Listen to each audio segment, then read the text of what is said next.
Helo bawb, dwi yma heddi darllen stori i chi. Dyma Twm Tomato a'r ddau crocodeil.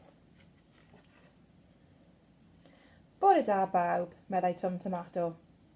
Mae Twm yn mynd am dro. Mae Twm wedi cyrraedd ei dŷ bach twt.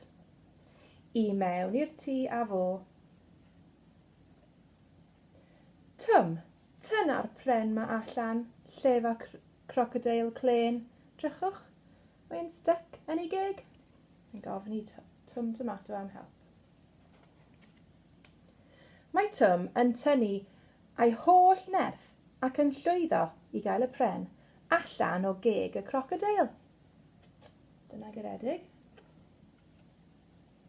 Diolch yn fawr i ti Twm, meddai crocodeil clen.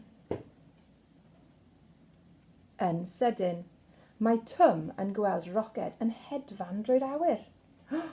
O na, wrth wylio'r roced, mae Twm yn disgyn i'r afon. A coeliwch beth sy'n digwydd.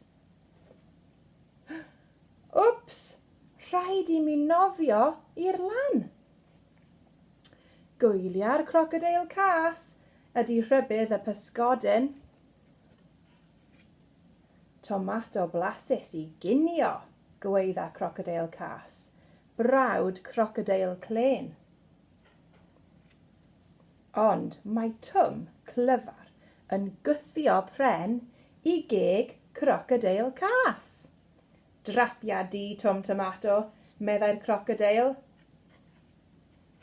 Mae Twm yn neidio ar gwch ac yn hwylio i ffwrdd. Ta-ta tan toc, croc, meddai Twm. Hwyl fawr, mae wedi dianc. Dyna hwyl, meddai Twm. Mae Twm yn neidio i'r lan. Mae yn ôl yn saff. Bron adre nawr, meddai Twm. Dwi wedi blino'n lan. Nos da. A dyna ni, stori Twm Tomato a'r ddau crocodeil. Diolch am wylio. Hwyl fawr.